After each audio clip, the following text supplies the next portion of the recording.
Today we're stepping into a classic philosophical move, explaining what's possible, what's necessary, and what's impossible. And we're doing it by asking a surprisingly sharp question. Even if possible worlds theories give us neat truth conditions for modal claims, do they actually explain modality? Or do they just relocate it? Right, because possible worlds talk has become the default toolkit. If someone says, it could have rained today, we translate that into, there exists some world where it rains today. And if someone says, 2 plus 2 must equal 4, we say, in all worlds, 2 plus 2 equals 4. It's elegant, super systematic. Elegant is the word. You get uniform truth conditions and everything starts to look clean. Possibility equals truth in at least one world. Necessity equals truth in every world. That's part why David Lewis-style modal realism became so influential. If you want a crisp semantics or modal language, possible worlds are hard to beat. But the critique we're exploring today says, hold on, don't confuse one achievement for another. Providing truth conditions isn't the same thing as giving an explanation. You might secure a truth maker without grounding the modal structure that makes the whole system more than a formal trick. Exactly. So let's slow down. A truth maker story, at least in this area, aims to answer what in reality makes it true that something is possible or necessary. The possible world's answer is other worlds, other concrete possibilities, a big plurality of realities. Fine. But then comes the tougher question. Why do those worlds confer modality rather than merely duplicate it? In other words, when we say there's a world where P, we've helped ourselves to the idea that that world counts as an admissible alternative. But admissible by what standard? What makes it a genuine possibility, rather than just a different description or a different imagined scenario or a different story? And the critique pushes. Possible worlds theories often act like they've explained possibility when they've only shifted the location of modal facts. Instead of saying P is possible, they say P is true somewhere. But somewhere is doing a modal work only if that domain of worlds is already structured modally, only if it's already the space of possibilities. So the worry is, the theory presupposes the very thing it's supposed to explain. It assumes we got a well-defined domain of worlds that correspond to ways things could be. But if the question is what makes something a way things could be, then you can't answer by pointing back to ways things could be. Let's put it in a more everyday way. Imagine I say, this recipe works because it's one of the successful recipes. And you say, okay, but what makes a recipe successful? If my only answer is, because it belongs to the successful recipe pile, I haven't explained anything. I've just labeled a pile.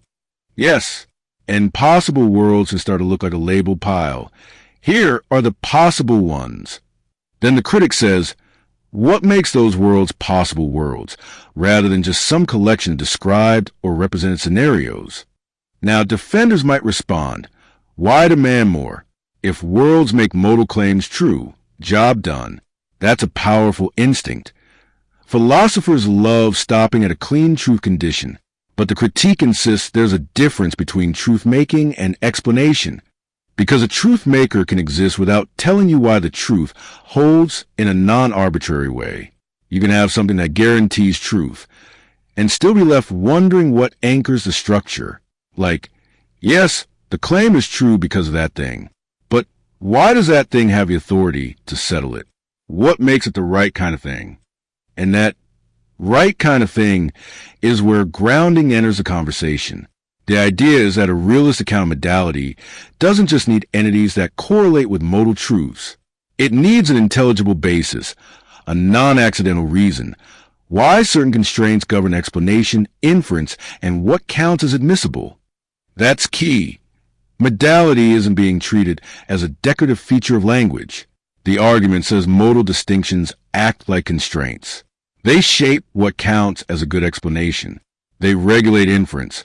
What follows from what? They determine admissibility. What scenarios we're allowed to treat as live options in reasoning. Notice what that implies. If modality is doing that kind of work, it's not just a representational convenience. It's not merely a way we talk or a modeling choice. It's a structural feature that our explanations and inferences have to answer to, which tees up the other side of the debate, anti-realist views. These say something like, modal talk isn't describing the world. It's a way we organize language or a feature of our conceptual scheme or a tool for managing inference. And the critique we're covering rejects that too. Not because the anti-realist can't build a useful system, but because it seems to shrink modality into mere bookkeeping. If modal constraints are constitutive of explanation, if they're not optional, then treating them as merely linguistic or representational looks like it misses their role. It's like saying the rules of arithmetic are just a convenient way we speak, when actually they constrain what counts as a correct calculation. Even if you try to call them just conventions, they still function like standards you can get wrong. Now, the argument we're unpacking sets up a conditional. It's basically, either modality is merely representational, in which case we don't need grounding, but then realism about modality is false. Or modality is real, in which case it needs grounding, because real constraints can't just hang there without an account of why they obtain. And the claim is, you can't stably sit in the middle. You can't say, I'm a realist about modality, it's out there in the world, and then also say, but it doesn't need any grounding or explanation. It's fine that it's arbitrary. That's like wanting the authority of realism without paying the explanatory bill. So where does this leave possible worlds? The book we're drawing from isn't saying possible world semantics is useless. It even grants its formal power. It's saying the semantic framework operates inside a modal backdrop. It doesn't justify.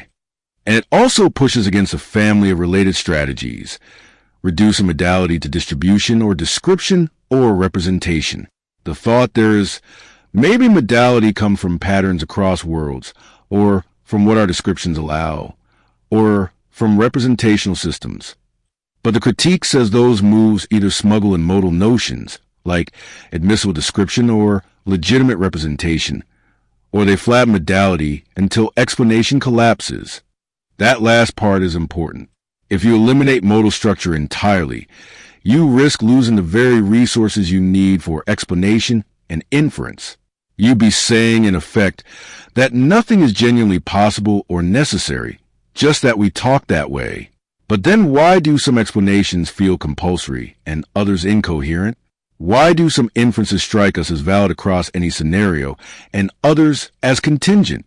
So the critique ends up being a kind of dilemma for the standard possible worlds approach. If it's meant as a semantics, great. If it's meant as a metaphysical grounding story, it's incomplete. It gives you a map of modal discourse, but not the terrain that makes modal constraints non-arbitrary. Let's try to summarize the punchline in plain terms.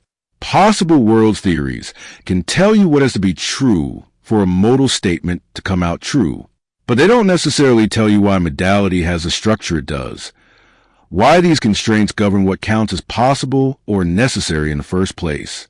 And the deeper demand is, if modality is real, then it's not enough to point at a collection, worlds, descriptions, representations, and say, there it is.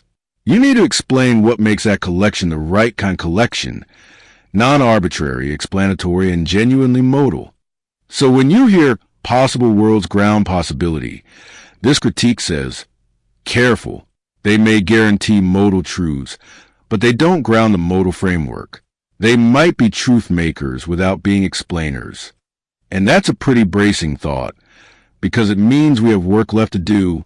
If the best-known realist strategy doesn't explain modality, then either we find a deeper ground for modal constraints, or we rethink what we mean by realism about possibility and necessity.